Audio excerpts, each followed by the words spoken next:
जय हिंद भाइयों। तो भाई आपका अपना एकदम अपना फोकस स्टडी विद अभी यूट्यूब चैनल पे बहुत बहुत स्वागत है। और आप लोग जो है आपका प्रैक्टिस सेशन कैसा चल रहा है, आप ठीक से पढ़ रहे हैं कि नहीं पढ़ रहे हैं, ज़रा एक बार कमेंट में बता दीजिए। एक बार वीडियो को आग की तरफ फैला दो क्योंकि स्टार्ट होने वाला है बिल्कुल तरीका वाला चीज़ एकदम है। आप देख रहे हैं हर एक सेशन में हम जान डालते रहे हैं, आपके लिए जान डालते रहे, ठीक है। और आप लोग देखो, अगर बढ़िया से नहीं पढ़ोगे, ठीक है, तो भाई दिक्कत है। अगर पढ़ना है तो बढ़िया से पढ़ो, नहीं तो फिर जाने दो। बहुत काम है, बहुत रास्ता है, सक्सेस होने का बहुत तरीका है। इकलौता रास्ता नौकरी लेना नहीं है, आप ये भी जानते हैं, ठीक है। काबिलियत है तो आदमी कहीं भी पहुंच सकता है, कहीं भी जा सकता है, ठीक है। और ये आपका इन्फॉर्मेशन जो कि हमेशा रहता है, आपका अपना प्यारा सा ऐप फोकस स्टडी विद अभी प्ले स्टोर में आपको मिल जाता है, लिंक डिस्क्रिप्शन में दिया हुआ है। साथ ही साथ एक बात और, आपके लिए ना झारखंड जेएसएससी के लिए और जेपीएससी के लिए एक स्पेशल टेलीग्राम का ग्रुप बनाया गया है, उसका भी लिंक डिस्क्रिप्शन में दिया हुआ है, आप उसको भी ज्वाइन कर लेना, ठीक है। क्योंकि वहाँ पे आपको समय समय पे जानकारियाँ मिलती रहेगी। और ये जो मैथ्स का कोर्स है, आपको मालूम है मात्र 299 का है, 299 का है। झारखंड की सभी परीक्षाओं के लिए हिंदी और इंग्लिश दोनों भाषा में है, ठीक है। कंप्लीट एडवांस प्लस अर्थमेटिक दोनों है। बहुतों को एडवांस में दिक्कत है, बहुत स्टूडेंट को एडवांस में दिक्कत है। पूरा का पूरा हम चिट्ठा खोल के रख दिए हैं। अर्थमेटिक अभी चल रहा है, 1 साल की वैधता आपको मिल जाती है। और बेसिक प्लस ट्रिकी अप्रोच, जैसा कि आपको मालूम है, हम पहले बेसिक ठूस ठूस के समझाते हैं, उसके बाद चीज़ों को लॉजिकली कैसे हैंडल करना है, ये सारी बातें आपको बताते हैं। आप तो प्रैक्टिस सेट में देख ही रहे हैं। और थोड़ा प्यार मोहब्बत इधर बरसाओ कि ताकि हम मोटिवेट होके और कुछ अच्छा कर सके। आपके लिए सपोर्ट चाहिए आपका, बिना सपोर्ट का कोई व्यक्ति कुछ कर नहीं सकता है। किसके लिए करेगा बताओ ना, किसके लिए? आपके लिए ना, ठीक है। अच्छा हाँ, और एक स्टूडेंट का कमेंट आया था कि सर आप ना जेएसएससी के लिए कुछ ऐसा बना दीजिए जिससे हम लोग मोटिवेट होके पढ़ते रहे। बोलना भाई क्या बना दें, बच्चा बच्ची बोलो क्या बना दें? क्या एक मोटिवेशन का गठरी फेंक के मार दें मुंह पर? क्या ये काफ़ी नहीं है आपके लिए कि हम लोग अभी इस हाल में नहीं है कि खुद के पैसा से एक हवाई चप्पल नहीं ले सकते हैं? क्या ये काफ़ी नहीं है? क्या ये चीज़ समझने के लिए काफ़ी नहीं है कि हम लोग जो है अपना पैसा से एक रोटी नहीं खरीद सकते हैं, अपना पैसा से अपने घर में 1 किलो आटा लेके नहीं जा सकते हैं? क्या ये काफ़ी नहीं है? गरीबी से बड़ा मोटिवेशन है कुछ भाई? कुछ नहीं है। जब खाली जेब हो ना, तो उससे बड़ा क्या मोटिवेशन दे आपको? क्या आपको समझ नहीं है कि हमें आगे जाके करना क्या है? और ख़ास करके लड़की लोग को सास का ताना बाना सुनने से अच्छा ये नहीं है कि आप हर दिन बैग उठा के 10 बजे ऑफिस के लिए निकल जाए। अब क्या बताएं, आपको तो सब कुछ मालूम है। तो इस मोटिवेशन का जो पोटली है ना, इसके चक्कर में मत पड़ो, ठीक है। खुद के अंदर ढूंढोगे आपको क्या चाहिए, मिल जाएगा मोटिवेशन। आग यहाँ लगेगा भाई, कोई कुछ भी आपको ग्रंथ समझा दे, अगर आपको नहीं समझना है तो आप नहीं समझोगे। अगर आपको कुछ करना है और ये आवाज़ आपके अंदर से आ रही है मन मंदिर से, तो आप कर लोगे उसको बिना किसी के सहायता के, बिना कोई कोचिंग क्लास लिए हुए। और लोग कर ही रहा है, उनको कौन मोटिवेट किया? कोई नहीं। करना था कर दिया। देखो हम बिल्कुल सीधा सोचते हैं और आपको सीधा बताते भी हैं, ठीक है। बढ़ते हैं हम लोग अपने कारवां की तरफ। टाइम एंड वर्क से सवाल है, कहता है कि 25 पुरुष एक काम को 16 दिनों में कर सकते हैं। काम शुरू करने के 4 दिन बाद समान क्षमता वाले 5 पुरुष और शामिल हो जाते हैं। शेष काम को पूरा करने के लिए सभी को अब कितने दिन लगेंगे? टाइम एंड वर्क पे कंसेप्ट बहुत अच्छा से बनाइए। आपका भी टाइम एंड वर्क चल भी रहा है कोर्स में, बहुत अच्छा से कंसेप्ट बनाइए। बहुत टाइप का सवाल इसमें नहीं बनता है और आसानी से इसको किया जा सकता है। देखिए 25 पुरुष, जब भी आपको ग्रुप वाला काम दिखे ना, जैसे कि 25 पुरुष या 25 महिला, मतलब 25 पुरुष मतलब सबका क्षमता बराबर है, 25 का क्षमता एक समान है, सबका एफिशिएंसी बराबर मानना है आपको, ठीक है। तो 25 पुरुष एक काम को 16 दिन में कर सकते हैं। एक बात बताइए, अगर एक पुरुष हर दिन 1 यूनिट काम करेगा, एक पुरुष अगर हर दिन 1 यूनिट काम करेगा तो 25 पुरुष हर दिन 25 यूनिट काम करेगा कि नहीं करेगा? अगर हर दिन 25 यूनिट काम होता है और काम 16 दिनों तक चलता है तो टोटल वर्क कितना हुआ? कहेंगे सर 25 गुना 16 400। अब आप कहेंगे सर 25 गुना 16 400 सीधा कैसे बोल दिए, फालतू मत बोलिए। तो देखो ऐसे बोल दिए, 25 को 10 से मल्टीप्लाई कर दो 250 और फिर 25 को 6 बार मल्टीप्लाई कर दो 150, 250 और 150 400 नहीं होता है। टेबल को बढ़िया से याद करोगे, यूज करोगे तब ना भाई, ठीक है। तो जी टोटल काम कितना हो गया? 400 यूनिट। टोटल काम कितना हो गया? 400 यूनिट। लिख के समझा दे रहे हैं, 400 यूनिट टोटल काम करना है। कहता है कि काम शुरू करने के 4 दिन बाद, मतलब 4 दिन तक ये 25 पुरुष काम किया है। एक बात बताइए, हर दिन कितना काम हो रहा है? 25 यूनिट। और 4 दिन तक काम हुआ है तो 4 दिन में कितना यूनिट काम हो गया? तो जी 100 यूनिट हो गया। 25 चौके 100 यूनिट हो गया। देखो ये भी लिख दे रहे हैं, वैसे लिखना नहीं चाहिए। कितना काम बचा? 300 यूनिट काम बचा। अब 300 यूनिट काम बचा और 5 पुरुष और आ गया बराबर एफिशिएंसी के, जितना एफिशिएंसी इनका था उतना ही एफिशिएंसी के 5 पुरुष और आ गए। तो अब टोटल वर्कर कितने हो गए? 25 पहले थे, 5 आए, 30 हो गए। तो भैया 30 का क्षमता समान है। एक पुरुष एक दिन में 1 यूनिट काम करता है तो 30 पुरुष एक दिन में 30 यूनिट काम करेगा। टोटल काम 300 यूनिट बचा है। 300 यूनिट काम बचा है और 30 यूनिट काम डेली होता है। बताओ 10 दिन लगेगा कि नहीं लगेगा? 10 दिन लगेगा कि नहीं लगेगा? तो आप भरबली ऐसे सवालों में सोच सकते हैं। 25 पुरुष ग्रुप है, इफिशियंसी बराबर है, हर दिन 25 वर्क सबका मान लो 1 यूनिट, तो 25 यूनिट काम होगा 16 दिन तक। 25 गुना 16 400, 400 यूनिट काम टोटल करना है, ठीक है। अब 4 दिन तक ये लोग काम किया है, हर दिन 25 काम, 4 दिन में 100 काम, 400 में 100 काम हो गया, 300 काम बचा। अब 5 लोग और आ गए, 25 और 5 30, तो काम कितना होगा? 30 यूनिट। 300 काम करना है, 30 यूनिट डेली होता है, 10 दिन में मामला निपट जाएगा। और क्या है कि नहीं? देखिए कहता है कि एक विद्यालय में 1554 विद्यार्थी थे। लड़के और लड़कियों का अनुपात, रेशियो हमेशा ध्यान देना, लड़के और लड़कियों का अनुपात 4:3 था। कुछ दिनों बाद 30 लड़कियों ने उस विद्यालय में प्रवेश लिया। कुछ दिन बाद 30 गर्ल्स का एडमिशन हुआ, न्यू एडमिशन हुआ, और कुछ लड़कों ने विद्यालय छोड़ दिया, कुछ लड़कों ने स्कूल ड्रॉप कर दिया। अब लड़कों और लड़कियों का अनुपात 7:6 हो गया। तो कितने लड़कों ने विद्यालय छोड़ा? एकदम तरीका से निपटाना, उल्टा पुल्टा कैलकुलेशन बिल्कुल मत करना, ठीक है। देखो रेड मार्कर से बताते हैं। टोटल नंबर ऑफ स्टूडेंट कितना है? 1554। लड़कों बॉयज़ और गर्ल्स का रेशियो क्या है? 4:3।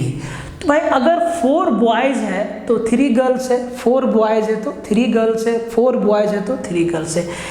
यहाँ पे अगर 4 यूनिट या अगर 4 लड़का है तो 3 लड़की है, हर 4 लड़के पे 3 लड़कियाँ हैं, ठीक है जी।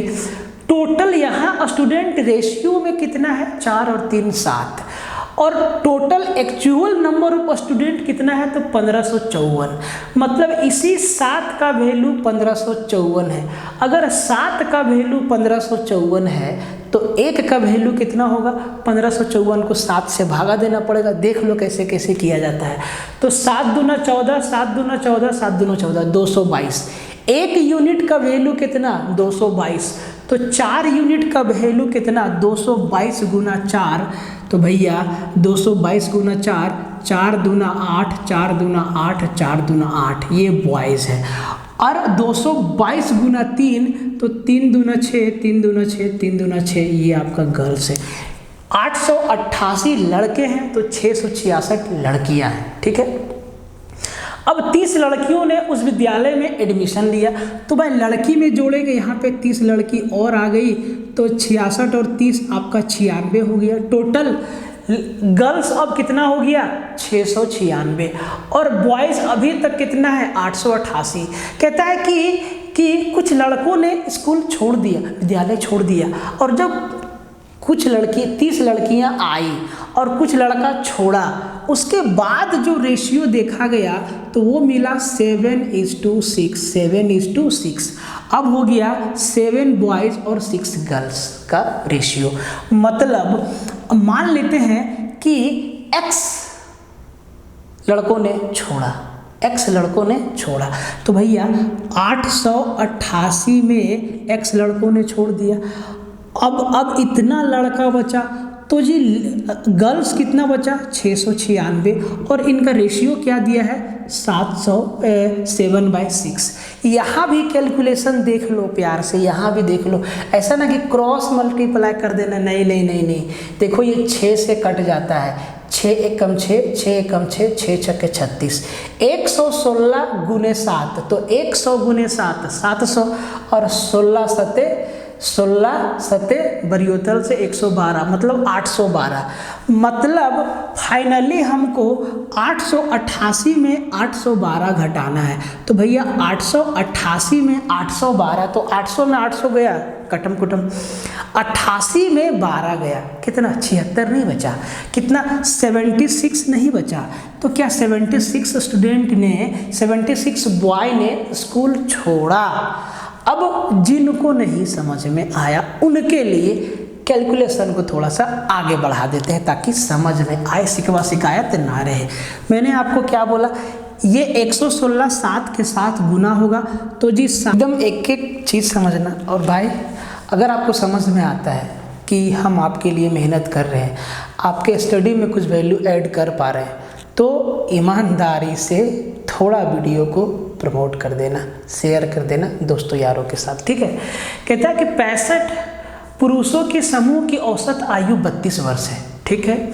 यदि 5 पुरुष और समूह में शामिल हो जाते हैं तो पूरे समूह की औसत आयु अब 34 वर्ष हो जाती है, ये भी ठीक है। तो बाद में आने वाले 5 पुरुषों की औसत आयु कितनी है वर्षों में, एकदम आसान सवाल है। तो भाई 65 पुरुष का औसत आयु 32 वर्ष है। एक ग्रुप है जिसमें 65 मेल्स है जिनका एवरेज एज 32 है। तो भाई एवरेज कैसे निकलता है, 65 पुरुष का उम्र को जोड़ा गया होगा और उसको 65 से भाग दिया होगा, तब जाके 32 वर्ष आया होगा हर एक का, है ना। तो अगर टोटल एज हमको निकालना है कि इन 65 पुरुष का टोटल एज कितना है, तो आप कहेंगे सर 65 गुना 32 कर दीजिए। अब जैसे ही बोले 65 गुना 32, देख लो 65 गुना 32, तो आपका यहाँ गुना में खराब होगा समय। बोलेंगे सर 65 गुना 32 आप ऊपर नीचे लिख के बच्चा जैसे गुना करेंगे, नहीं। देखो 65 को पहले 30 से गुना करो। देखो गुना का मतलब क्या है कि 65 को या तो 32 बार गुना करो या तो 32 को 65 बार गुना करो। मतलब या तो आप 65 32 बार लिख के जोड़ो, या 32 को 65 बार, 32 प्लस 32 प्लस, यही ना होता है गुना भाई, 10 गुना 10 100, मतलब 10 को 10 बार लिख के जोड़ो, ठीक है। लॉजिक समझो, ठीक है। तो हम यहाँ से हम इसको 32 ना मान के 30 मानते हैं। 30 को 65 से गुना करते हैं, 30 को भी हम 3 लेते हैं क्योंकि 0 1 लगा देंगे। तो 65 तिहाई 60 तिहाई 6 तिहाई 18 180, 5 तिहाई 15 180 और 15 195, मतलब 1950। 65 गुना 30 1950। अब 30 बार कर चुके हैं 2 बार और, तो 65 दूना 130, तो 1950 और 100, 2050 और 30, 2080। कितना आ गया जी 2080। सीरियसली एक बात मानो कि आपको ना ये सब चीज़ आना चाहिए। अगर आप 20 में 20 करेक्ट करना चाहते हो ना विद इन टाइम, यार कोई भी एग्जाम हो, अगर आप 20 में 20 है, आपका मैथ में ना कैलकुलेशन बहुत बड़ा रोल है, कैलकुलेशन का बहुत बड़ा रोल है, ठीक है। ये बात हमेशा ध्यान रखना, ठीक है भाई। तो 65 पुरुष का टोटल आयु हो गया 2080 वर्ष। अब कहता है 5 और शामिल हो गया, तो 65 पहले था, 5 और हो गया, तो अब कितना हो गया 70 पुरुष। और अब इनका एवरेज एज हो गया 34, फिर से टोटल एज 70 इंटू 34। अब देखो 70 को 34 से गुना करना है, हम 7 को 34 से गुना कर देंगे।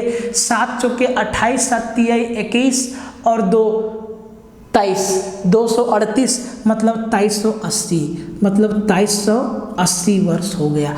अब जरा ध्यान दीजिए, जो बाद में 5 पुरुष आया उसका टोटल उम्र निकाल सकते हैं, बिल्कुल निकाल सकते हैं। पहले 65 पुरुष का टोटल उम्र 2080 साल, अब 70 पुरुष का टोटल उम्र 2380 साल। तो जो 5 ठो नया आया उसका उम्र कितना, कहेंगे सर 2380 में 2080 घटा देंगे, 80 में 80 उड़ गया, 2300 में 20 हो गया, 300 वर्ष। मतलब जो पहला जो 5 पुरुष आया ना उनका उम्र कितना, 300 वर्ष है। पांचों का उम्र को जोड़े तो 300 वर्ष। अब कहता है पांचों का टोटल उम्र हमसे नहीं पूछा, औसत पूछा है। तो पांचों का टोटल उम्र 300, 5 से भागा देंगे, 5 से भागा देंगे तो कुछ नहीं करना है, 5 के 30, 60 वर्ष उनका एवरेज एज निकल के आ जाएगा। ठीक है, तो इस तरीका से आपको तोड़ना होगा सवाल को, है कि नहीं। ऐसा नहीं है कि हम कैलकुलेशन को सेट करते, नहीं भैया यार ये सब आता ही नहीं है। हर एक टाइप के कैलकुलेशन को तोड़ने का कोशिश करो, गुना भाग ऐसा अपने मन से डिजिट को मल्टीप्लाई, जोड़ना घटाना सीखते रहो मन मंदिर में, देखो खुद ब खुद फास्ट हो जाएगा। ठीक, देखिए ऐसा सवाल सेट करें कि आधा लोग देख के डर जाए कि सर टाइम एंड स्पीड है और x+1 और x3+1 हमको दिख रहा है और ऑप्शन में ये दिख रहा है, समझ नहीं आया। लेकिन बेहद आसान है। क्या है, बेहद आसान है। समझिए, ये टाइम स्पीड एंड डिस्टेंस के माध्यम से एग्जामिनर जो है आपका अलजेब्रा का भी नॉलेज टेस्ट कर लेता है। यहाँ पर ऐसे सवालों में कहता है कि एक कार द्वारा x+1 आवर में, टाइम क्या है x+1 आवर में, x3+1 किलोमीटर, डिस्टेंस क्या है x3+1 किलोमीटर की दूरी तय करती है। कार की चाल ज्ञात करें। स्पीड पूछा है, टाइम और डिस्टेंस दे दिया है, स्पीड पूछा है। भाई आपको क्या दिख रहा है, क्या आपको अलजेब्रा में ये चीज़ मालूम है? धुरंधर लोग देखेगा और बोलेगा इसका आंसर ये होगा। कैसे? क्या आपको ये चीज़ मालूम है कि AQ + BQ क्या होता है?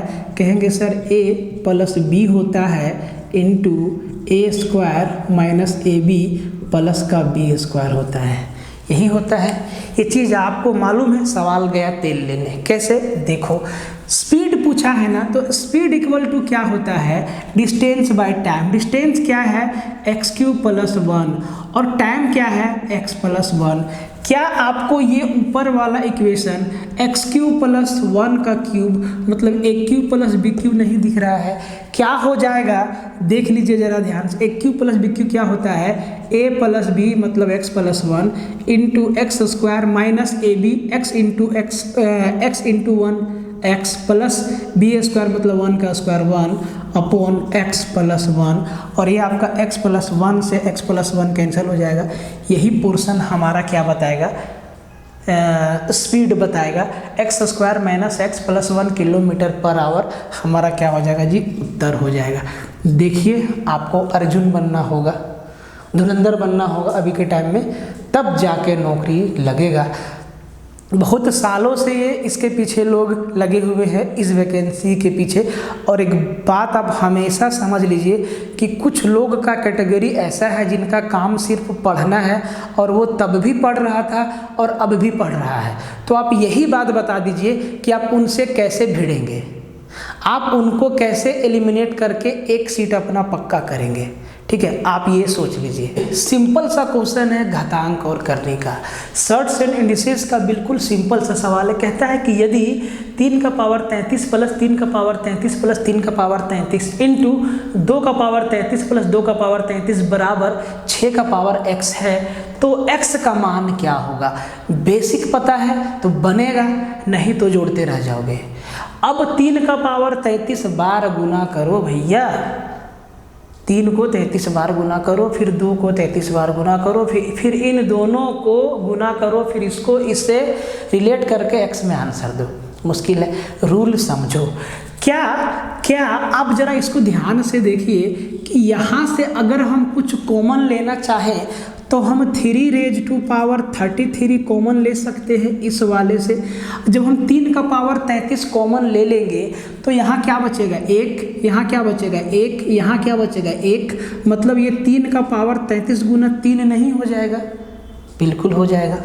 सिमिलरली गुना में है, गुना का चिन्ह दिए। यहाँ से हम क्या कॉमन ले सकते हैं? तो 2⁻33, 2⁻33 कॉमन लेंगे तो यहाँ भी 1 बचेगा, यहाँ भी 1 बचेगा, 1 और 1 2 हो जाएगा, मतलब ये हो जाएगा 2 गुना 2⁻33 बराबर 6 का वैल्यू 6 का पावर क्या है? x है। यही माजरा बनेगा, यही माजरा बनेगा। अब जरा ध्यान से देखिए, 3⁻33 और 3 का पावर यहाँ कुछ नहीं तो क्या है? 1 है। 2 इंटू 2 का पावर क्या है? 1 है, और 2 का पावर 33 है। क्या आपको नहीं मालूम है कि जब बेस बराबर है तो पावर को जोड़ देते हैं, बेस बराबर है तो पावर को जोड़ देते हैं। मतलब ये क्या बन जाएगा फाइनली? 3⁻33 इंटू 3 का पावर 1, मतलब 33 और 1 34, 3 का पावर क्या हो जाएगा? 34 हो जाएगा। यहाँ भी क्या हो जाएगा? 2 का पावर 1 और 2 का पावर 33, मतलब 33 और 1 34, 2 का पावर 34 हो जाएगा। और 3 का पावर 33 गुना 2 का पावर 33। एक रूल और समझिए, जब पावर सेम है ना, जब पावर 3 का पावर 34 हुआ और 2 का पावर 34 हुआ, 3 का पावर 34 हुआ, 2 का पावर 34 हुआ, तो 3 और 2 को एक चादर के अंदर समेट देंगे, लिखेंगे 3 गुना 2 और दोनों का पावर 34, और 3 दूना 6, 6 का पावर 34 और 6 का पावर x, फिर से बेस बराबर, तो x का वैल्यू कितना? 34 आपका क्या हो जाएगा? आंसर हो जाएगा। भरवली काम करना होगा, धुरंधर लोग रेल देगा ऐसे सवालों को, क्योंकि उसको पता है। फिर से समझाते, समझिए। तो ये हो जाएगा आपका 3 का पावर 34, 3 का पावर 34 गुना ये 2 का पावर क्या हो जाएगा? 34 बराबर 6 का पावर क्या हो जाएगा? x हो जाएगा। ठीक है। आप अगर इसको कुछ नहीं करना चाहते हैं तो क्या हम इसी को ऐसे नहीं लिख सकते हैं? 6 को 2 का पावर इसको नहीं, इसको रहने दीजिए, इससे आप कंफ्यूज हो जाएंगे। ये हो गया। अब पावर सेम है तो क्या 3 और 2 को एक चादर के नीचे समेट देंगे, और ये 3 गुना 2 और इनका होल पावर क्या हो जाएगा? 34 बराबर 6 का पावर x।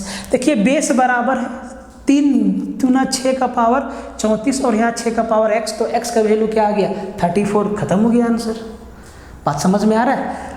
तो ऐसे तोड़ना होगा। तो इस तरीके से तोड़ने के लिए ना आपको पढ़ना होगा बढ़िया से, या तो खुद से पढ़ लो। मैंने आपको क्या बोला कि सेल्फ स्टडी बेस्ट होता है, सेल्फ स्टडी बेस्ट स्टडी है। ठीक है, ये बात आप हमेशा याद रखना।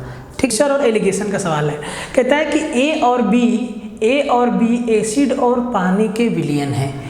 ए में भी एसिड और पानी है, बी में भी एसिड और पानी है। ठीक है। ए और बी में पानी और एसिड का अनुपात 4:5 और 1:2 है। जो आपका कंटेनर ए है ना, उसमें पानी और एसिड का रेशियो 4:5 है और बी में 1:2 है। ठीक है। यदि ए के x लीटर को, ए से x लीटर को b के y लीटर के साथ मिला दिया जाता है, मतलब a से x लीटर और b से y लीटर को निकाल के मिला देते हैं, तो एक तीसरा सॉल्यूशन, एक तीसरा विलयन तैयार होता है। तो मिश्रण में पानी और एसिड का अनुपात 8:13 है, 8:13 है। x:y ज्ञात करिए। x और y का रेशियो आपसे पूछा है। लगा दो एलिगेशन मेथड, लगा दो एलिगेशन मेथड, आंसर फटाक से सामने आ जाएगा। जरा ध्यान दो, a से x लीटर और b से y लीटर हम निकालते हैं, तो x और y का रेशियो आपसे पूछा है। ए में एसिड और पानी और एसिड है, बी में भी पानी और एसिड है। कैसे दिया है शब्द को समझना, ऐसा नहीं हो जाए कि कहीं पे पानी और एसिड लिखा है और पूछा है एसिड और पानी, तो भी गलती कर दोगे सब कुछ जानते हुए भी। ठीक है। जैसे कि ऑप्शन देखो 2:5, 4:3, 3:4, 5:2, तो सही आंसर आके भी आप गलत ना ठोक दो। ठीक है। देखो, तो आप करो ऐसा कि जब एलिगेशन मेथड लगाओ तो आप चाहो तो A से एसिड निकालो तो B से भी आपको एसिड निकालना पड़ेगा। अगर आप A से पानी लेते हो तो B से भी आपको पानी निकालना पड़ेगा। ऐसा नहीं कि A से लिए पानी और B से लिए एसिड मिला दिए, नहीं। एक सिंगल चीज लेना होगा। अगर पानी लेंगे तो दोनों से, एसिड लेंगे तो दोनों से, ठीक है। देखिए ध्यान से, तीनों से कैसे समझिए। आप एक बात बताइए कि ए और बी कंटेनर ए में पानी और एसिड कितना है, 4:5। अगर हम आपको बोले कि ए में टोटल सॉल्यूशन कितना है तो कहेंगे सर 4 और 5 9 यूनिट है। तो 9 यूनिट में 4 पानी है, 9 यूनिट में 5 एसिड है। बात समझ गए। बी में पानी और एसिड का टोटल सॉल्यूशन कितना है तो कहेंगे सर 1 और 2 3 यूनिट है। 3 यूनिट में 1 यूनिट पानी है और 3 यूनिट में 2 यूनिट एसिड है। अब जो सॉल्यूशन बनता है उसमें भी पानी और एसिड का अनुपात दिया हुआ है 8:13। समझा दे रहे हैं, समझ जाओ, नहीं तो आंसर निकालना तो चुटकी का खेल है, ठीक है। तो जी जो हमारा तीसरा सॉल्यूशन तैयार हो रहा है उसमें टोटल सॉल्यूशन कितना का है तो 8 और 13 21 यूनिट का है। तो 21 यूनिट में 8 यूनिट पानी है और 13 यूनिट एसिड है। तो तीनों से या तो एसिड लेंगे या तीनों से पानी लेंगे, तभी एलिगेशन लगेगा। एलिगेशन हमेशा समान चीज़ों में लगता है, ठीक है। तो चलिए हम पानी को बाहर निकालते हैं। तो ए में कितना पानी है तो 4 पानी है, कितना में 9 में। बी में 1 पानी है, कितना में 2 में। और इससे x निकालें और इससे y निकालें। निकालने के बाद टोटल 21 यूनिट का जो मिक्सचर बनता है हमारा, उसमें से 8 पानी होता है, टोटल 21 में। चीज़ समझ में आया। अब जो इनका रेशियो है वो यहाँ बताएगा। तो ऐसे ऐसे ऐसे घटा के लिखना और ऐसे ऐसे, ये हमारा ए का रेशियो बताएगा और ये हमारा बी है ना। ये हमारा ए सॉल्यूशन है और ये हमारा बी सॉल्यूशन है। तो जो यहाँ अनुपात निकल के आएगा वो एक्स और वाई का रेशियो निकल के आएगा, हमेशा याद रखना, ठीक है। तो थोड़ा छोटा कर देते हैं। अब जरा ध्यान दो मेरे भाई कि भाई यहाँ 1/3 होगा, यहाँ पे 1/3 होगा, ठीक है। अब भैया 1/3 में आपका घटेगा 8/21 और इधर 4/9 में घटेगा 8/21। देखो आप यहाँ 2 चीज़ समझो।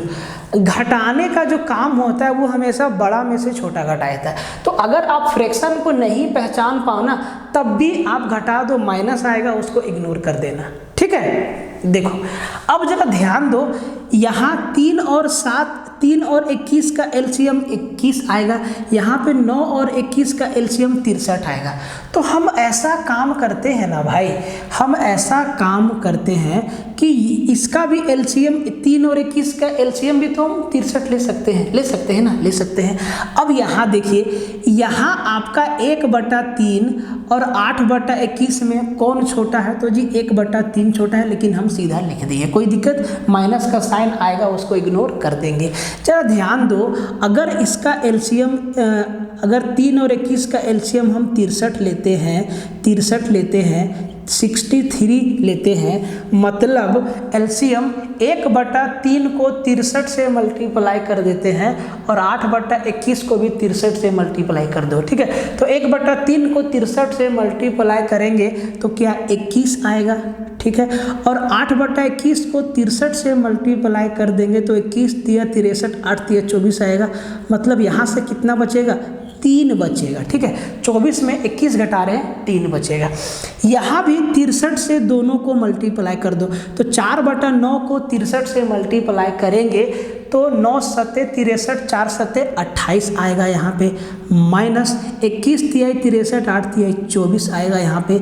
और ये क्या यहाँ पे बच जाएगा, 28 में 24 4, 3:4 हमारा क्या हो जाएगा, x और y का रेशियो हो जाएगा। देखो एक बात समझो, हमारा आया 3:4, तो a से हम पानी लिए, जो कि हम a से x लीटर निकाल रहे हैं, तो ये जो रेशियो आया वो a का आया, मतलब x का आया, और ये b से निकाले तो ये y का रेशियो आया, हमेशा याद रखना। तो x:y 3:4, 3:4 होगा। ऐसा नहीं कि आंसर ठोकने के टाइम तुम 4:3 जो है हड़बड़ी में ठोक दो, नहीं। एलिगेशन मेथड बहुत आसान होता है, समझाने में वक्त लगता है, लेकिन जब आप खुद से करोगे तो बहुत जल्दी हो जाएगा। बहुत ही मज़ेदार सवाल है। कहता है कि a ने b और c से कुल 1200 रुपया ऋण लिया। ए ने बी और सी से कुल 1200 रुपया ऋण लिया। कुछ पैसा बी से लिया, कुछ पैसा सी से लिया, टोटल मिला के 1200 रुपया वो उधार लिया। बी ने 14% का साधारण ब्याज लिया और सी ने 15% का साधारण ब्याज लिया। बी बोला कि हम लेंगे 14%, सी बोला हम लेंगे 15%। बोला ठीक है। यदि ए ने कुल मिलाकर एक वर्ष में 172 रुपये का ब्याज दिया, एक साल में ए जो है बी और सी को मिला के 172 रुपये का ब्याज दिया, तो ए ने कितने रुपये लिए थे? ऑप्शन देखिए, 800 रुपये सी से, 800 रुपये बी से, 625 रुपये सी से, 400 रुपये बी से। कौन सा ऑप्शन सही है? अब देखो, इस सवाल को अगर बेसिक से जाओगे एक्स वाला मेथड से, कि अगर ए ने बी से एक्स रुपया लिया तो सी से 1200 माइनस एक्स रुपया लिया, ये बी से लिया और ये सी से लिया, और फिर इसका सिंपल इंटरेस्ट प्लस इसका सिंपल इंटरेस्ट बराबर करोगे 172 रुपया, माथा पच्ची हो जाएगा, समय जाएगा, और समय बचाना ही हम लोगों का मेन मोटिव है। तो इसको करना कैसे है? ऑप्शन वाला मेथड से। एक ही साल का तो खेला है ना, एक ही वर्ष का तो बात है, ठीक है। रेट ऑफ इंटरेस्ट बी लेता है 14% और सी लेता है 15%। देखो ऑप्शन से ही खेल जाते हैं, कोई ना कोई तो सही हो ही जाएगा, 4 में से एक। अगर 800 रुपये सी से लिया तो भैया सी का रेट ऑफ इंटरेस्ट क्या है? 15%। तो 1200 में 800 रुपये लिया सी से, तो सी का रेट ऑफ इंटरेस्ट कितना है? 15%। तो 15% के हिसाब से 800 रुपया पर सी कितना पैसा लेगा? तो 15 8 20 से 120 रुपया लेगा। अगर सी से 800 रुपया लिया होगा तो बी से 400 रुपया लिया होगा, क्योंकि टोटल वो 1200 रुपया लिया। अगर बी से 400 रुपया लिया और बी का रेट ऑफ इंटरेस्ट क्या है? 14%। बात को समझो, 400 रुपया का 14% कितना होगा? तो 14 चौके 56 रुपया होगा। मतलब 120 और 56 मिला के 172 हो रहा है क्या? 120 और 56 मिला के 172 हो रहा है क्या? नहीं हो रहा है, मतलब ये नहीं होगा। बेसिक से कहीं जल्दी आपका हो जाएगा। अगर वो 800 बी से लिया, 800 रुपया अगर वो बी से लिया, 800 रुपया अगर बी से लिया, तो मतलब 400 रुपया सी से लिया। देखो अगर वो बी से लिया 800 रुपया, देखो समझाते हैं, तो सी से लिया होगा 400 रुपया। तो भैया बी का रेट ऑफ इंटरेस्ट कितना है? 14%। 14 8 टेबल याद ही नहीं है, टेबल याद नहीं है तो कैसे होगा? 14 8 112 होता है ना, 14 8 112 होता है। मतलब बी को वो कितना इंटरेस्ट दिया एक साल में? 112 रुपया। तो सी को वो कितना देगा? सी से लिया 400, 15 चौके 60 रुपया। क्या 60 और 112 172 होता है? बोलेंगे सर बिल्कुल होता है। ये लीजिए आपका आंसर हो गया। बी से लिया 800 रुपया, तो वो सी से कितना लिया होगा? 400 रुपया। तो पूछा था कि कौन सा सही है, तो भैया वो बी से 800 रुपया लिया है। बेसिक से कहीं जल्दी हो जाएगा अगर कैलकुलेशन आपका मजबूत है ज़बरदस्त तरीके से। तो ये बात याद रखना, हम आपको डरा नहीं रहे, वो चीज़ समझाने का कोशिश कर रहे हैं जिससे आपका कैलकुलेशन मजबूत होगा। और कैसे मजबूत होगा आप खुद देखिए। जहाँ गुना करना होता है हम आपको बताते हैं कि आप यहाँ फंसेंगे, तो आप फंसेंगे, इसीलिए कैलकुलेशन को मजबूत कर लीजिए, ठीक है। एकदम ध्यान से समझना एक एक चीज़ को और समझने की कोशिश करना। सवाल नंबर सिस्टम है। नंबर सिस्टम बहुत ही लॉजिकल चैप्टर है। इसमें रूल रेगुलेशंस भी काफ़ी हैं, जैसे कि हमारे संविधान में नियम कायदे कानून है, तो इसमें भी कई तरह के वैरायटी के नियम कानून है, ठीक है। लेकिन लॉजिकली सवाल को तोड़ा जा सकता है। कहता है कि यदि m और n, माना कि m और n प्राकृत संख्या है, नेचुरल नंबर है, ब्रैकेट में लिखा हुआ है m और n क्या है? नेचुरल नंबर है। तो m प्लस n का न्यूनतम मान क्या होगा? m प्लस n का न्यूनतम मान क्या होगा? यदि 33m प्लस 22n 121 से विभाज्य है, 121 से विभाज्य है। m प्लस n का वैल्यू आपसे पूछा है, या तो 10 होगा, या तो 5 होगा, या तो 4 होगा, या तो 3 होगा। मतलब m और n जो दो नेचुरल नंबर है उनको जब जोड़ेंगे तो जोड़ के या तो 10 होगा, या तो 5 होगा, या तो 4 होगा, या तो 3 होगा। बात को समझो। और ये दिया है ना भाई कि जो आपका ये 33m + 22n है ना, वो 121 से पूरा पूरा भागा जाता है। एक बात एकदम ध्यान से देखो, अगर हम लॉजिक लगाएं तो 33 और 22 से हम कॉमन क्या निकाल सकते हैं? बोलेंगे सर 11। अगर हम यहाँ से 11 कॉमन निकालेंगे तो अंदर बच जाएगा 3m प्लस अंदर बच जाएगा 2n, और ये जो पूरा नंबर है ना ये 121 से भागा जाता है। 121 को हम क्या लिखेंगे सर? तो 11 गुना 11, 11 गुना 11। अब जरा ध्यान से देखिए, ये 11 तो इससे निपट गया, इसका मतलब 3m + 2n जो है, समझना बात को, ये जो हमारा बचा 3m + 2n ये ना 11 से डिविजिबल है। तो बोला कि m + n का वैल्यू क्या होगा? देखो वैल्यू बहुत छोटा होगा। अगर आप ध्यान से देखो कि हम m और n का वैल्यू कुछ पुट कर सकते हैं जिनको सोल्व करने के बाद 11 या 11 का मल्टीपल आए। कोई भी नंबर 11 से डिविजिबल है मतलब या तो वो 11 है या तो वो 11 का मल्टीपल है, ठीक है। तो भाई आप जब देखोगे तो आप देखिए सर कि अगर हम m के जगह 3 रख दें और n के जगह 1 रख दें, m के जगह 3 और n के जगह 1, तो 3 तिहाई 9 और 2 गुना 1 2, मतलब 9 और 2 11, 11 से कट गया, मतलब m + n, m 3 है n 1 है, दोनों मिला के 4 हो गया, और ये आपका क्या हो गया? आंसर हो गया। बड़ा ही लॉजिकल सवाल है ये, ठीक है, और एक अच्छे एग्जाम में आया हुआ सवाल है। और हमारा भी जो झारखंड सचिवालय है वो भी अपर लेवल का एग्जाम है, तो भैया क्या मालूम सवाल आ जाए इस टाइप का। तो प्रैक्टिस में हर एक तरीके का हथकंडा अपनाना चाहिए, सीधा सीधा कभी नहीं सोचना चाहिए, हर एक तरीका से सोचना। अलजेब्रा का सवाल आता है ना, कसम से दिमाग बिल्कुल ब्लैंक हो जाता है, समझ में नहीं आता है कि x और y z के साथ क्या किया जाए, ठीक है। आप सवाल को पहले ध्यान से देखो कि सवाल में कहता क्या है। कहता है कि यदि x + y = 2z है तो x / x - z + y / y - z का मान क्या होगा? 0 1 2 3। अलजेब्रा में आपको इसी टाइप के ऑप्शन से भी देखने को मिलते हैं ऑलवेज, ठीक है। देखिए इस सवाल में 3 वेरिएबल है, हमें ऐसे याद रखो x y 3 वेरिएबल है। जितना वेरिएबल होगा ना उतना इक्वेशन चाहिए होगा, तो हमारा सवाल जो है x y z का हम वैल्यू आसानी से निकाल सकते हैं। लेकिन वेरिएबल 3 है, इक्वेशन एक ही दिया है, इक्वेशन तो आपको एक ही दिया है, इक्वेशन आपके सामने एक ही दिया है x + y = 2z, और इसमें 3 वेरिएबल है, तो भैया इक्वेशन हमें 3 चाहिए। अगर नहीं दिया है तो ऐसे सवालों को हमेशा वैल्यू पुटिंग से करना, बशर्ते देखना कि कोई कंडीशन तो नहीं है, जैसे इस सवाल में कुछ भी कंडीशन नहीं है। 3 वेरिएबल है, एक इक्वेशन दिया है, किसी एक को हम 0 कर सकते हैं, किसी एक भी वेरिएबल को हम 0 मान सकते हैं। बस 0 मानते समय सावधानी आप ये रखना, मेरी बात को ध्यान से सुनना बिल्कुल, कि 0 मानते समय आप सावधानी ये रखना कि आपका जो ये सॉल्यूशन वाला पार्ट है ना, ये कभी भी 0/0 या इनफाइनाइट या इस टाइप का सॉल्यूशन ना बन जाए जो सॉल्व ही ना हो, जिसका आंसर इनफाइनाइट में जाए, तो उस पर आपको ध्यान देना है। आप ध्यान से देखिए कि अगर x + y, आप जरा ध्यान से देखिए x + y = 2z दिया हुआ है, और ये कहता है कि x / x - z + y / y - z जो है आपका, इसका वैल्यू क्या होगा? तो हम करते क्या है कि हम z को कर दिए 0। अगर z 0 हो गया तो ये भी 0 हो गया, ये भी 0 हो गया, क्या बचा? x / x 1 + y / y 1, 1 + 1 2। इस सवाल का क्या हो गया? आंसर हो गया। इस टाइप के सवाल आपको अलजेब्रा में बहुत देखने को मिलेंगे कि वेरिएबल 3 होगा, 4 होगा, लेकिन इक्वेशन उससे कम होगा।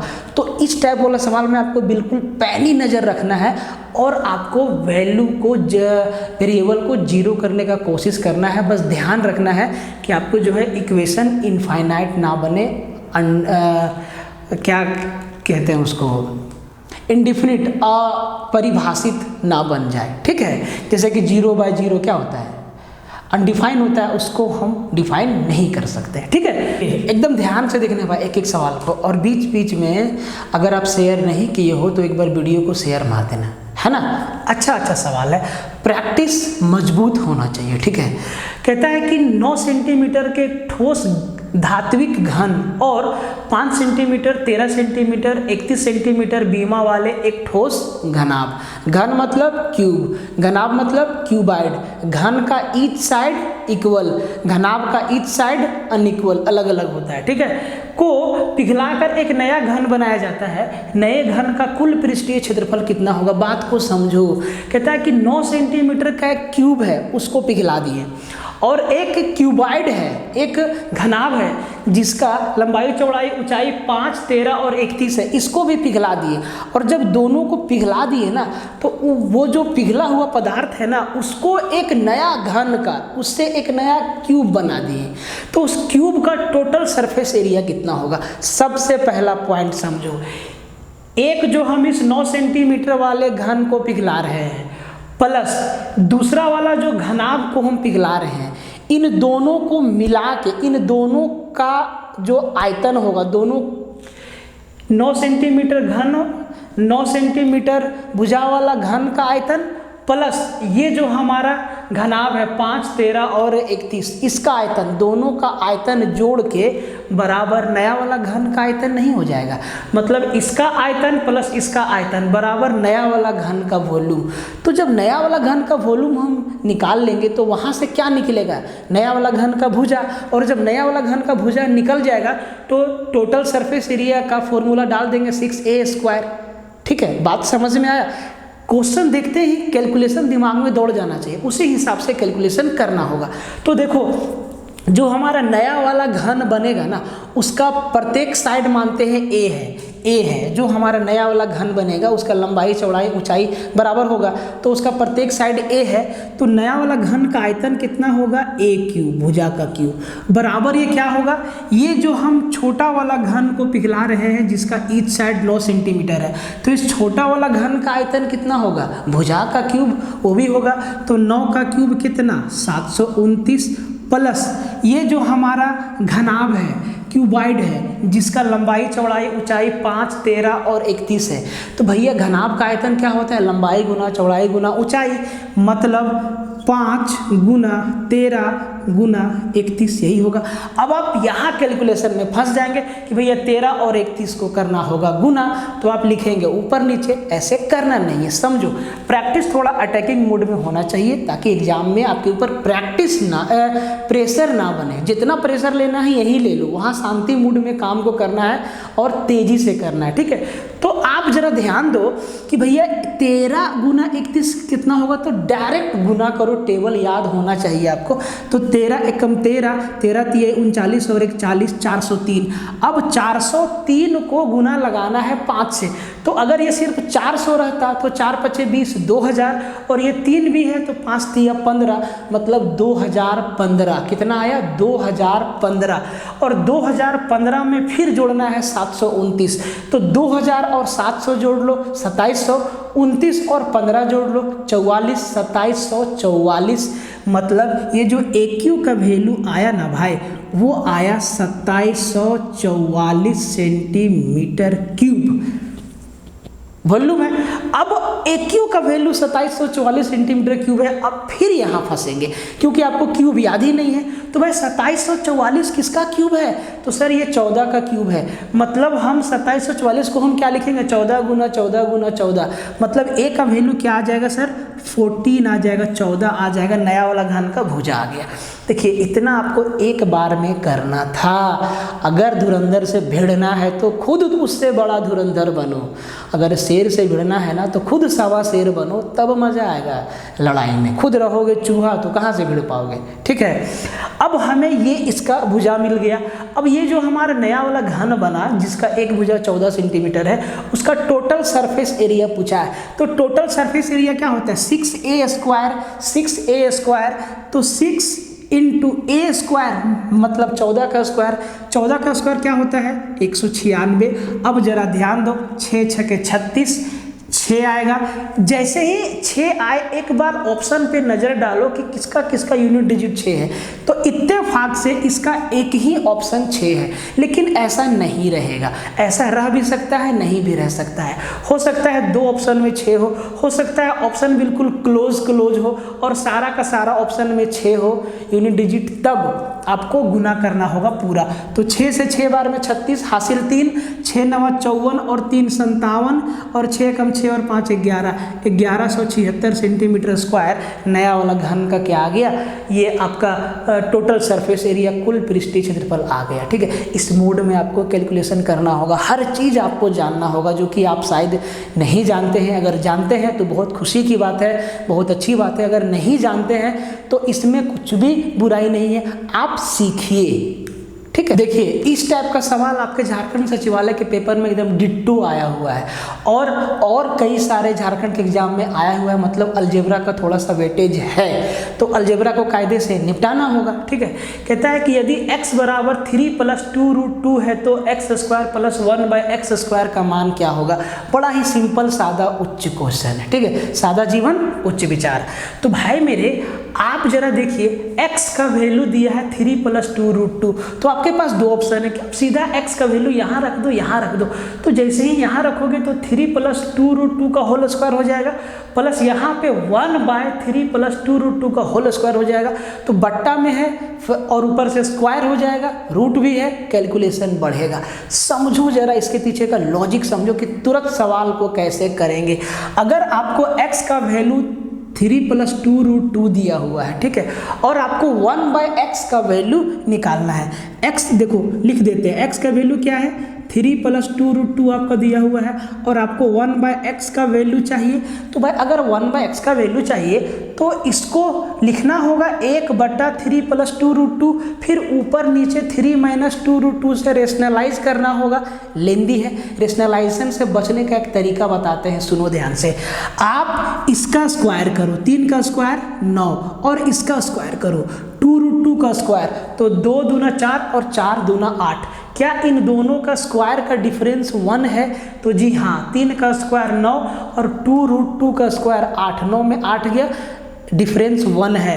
तो अगर x का वैल्यू 3 + 2√2 है तो 1/x का वैल्यू इसका उल्टा है ना, ये हो जाएगा 3 - 2√2। ये चीज़ एकदम याद रखो, ये चीज़ याद रखो, एकदम लिख दे रहे हैं, प्रैक्टिस सेशन में याद रखो और इस पे बेस्ड सवाल बनाओ एकदम। ठीक है, अब देखो कहता है कि x² + 1/x² का वैल्यू क्या आपको ये चीज़ याद है? क्या आपको ये चीज़ मालूम है कि सर x² + 1/x² बराबर क्या होता है? x + 1/x का होल स्क्वायर -2 होता है। क्या आपको ये चीज़ मालूम है? नहीं मालूम है, थोड़ा सा अलजेब्रा को पढ़िए तो ये चीज़ समझ में आ जाएगा। ये कुछ और नहीं है, ये a² + b² है और a² + b² क्या होता है? a + b का होल स्क्वायर -2ab। तो 2ab जैसे ही x × 1/x करेंगे तो x से x हमारा कैंसिल हो जाएगा, इसीलिए सिर्फ 2 बचा, कुछ नहीं बचा सवाल में। इसको लिखना भी नहीं है, देखते ही समझ जाना है। x का वैल्यू 3 + 2√2 और 1/x का वैल्यू 3 - 2√2, दोनों को जोड़ेंगे तो +2√2 - 2√2 कैंसिल हो जाएगा। क्या बचेगा? 3 और 3 6, 6 का स्क्वायर 36, 36 में 2 गया, 34 आपका सीधा आंसर हो गया। 34 आपका क्या हो गया? सीधा आंसर हो गया। तो ये चीज़ आपको समझना होगा, ठीक है, ये चीज़ आपको पढ़ना होगा। बस मेरा मकसद डराना नहीं है, आपको समझाना है कि आपको कितना पढ़ना है, कितना तैयार होके आपको जाना है, कितना तैयारी करके आपको हम भेजेंगे एग्जामिनेशन हॉल में। ठीक, आखिरी सवाल है, जैसा कि हम आपको एक हमेशा होमवर्क देते हैं। अगर आप अपने घर से पढ़ाई कर रहे हैं तो आपके लिए होमवर्क है, अगर आप कहीं रूम रेंट पर लिए हैं तो ये आपका रेंट वर्क है। तो भैया इस क्वेश्चन का आंसर आप कमेंट करके बताइए कि जो सिंप्लीफिकेशन का सवाल है उसका उत्तर क्या होगा। अच्छा, ये ऑफ है, ऑफ का मतलब का होता है 25% of, 50% of, 30% of, 150 150 upon 40% of 2250 बराबर क्या होगा। 4 ऑप्शन आपके सामने है, कमेंट में बताइए। पिछला वीडियो, पिछला प्रैक्टिस सेशन का उत्तर, ऐसा वाला सवाल जो हम आपको लास्ट में देते हैं, सिर्फ 2 लोगों ने जवाब दिया था। तो भाई, और उनका जवाब शायद सही था क्योंकि दोनों का आंसर सेम था। तो भाई अगर सिर्फ 2 लोग जवाब दे रहा है ना, मतलब 2 लोग वीडियो को शुरू से लेकर आखिरी तक देख रहा है, तो ये गलत बात है। पूरा देखो, अपने साथ ईमानदार रहो, अपने साथ बेईमानी कभी भी मत करो। अगर अपने साथ ही आप ईमानदार नहीं रहोगे तो दूसरों के साथ आप ईमानदारी क्या बरतोगे? खाक। हाँ, अगर आपको कुछ कमी लगता है तो बताइए ना, लिखिए ना, कमेंट बॉक्स खाली है, भर दीजिए, देख लेंगे हम कहाँ दिक्कत है। ठीक है, मिलते हैं फिर, तब तक के लिए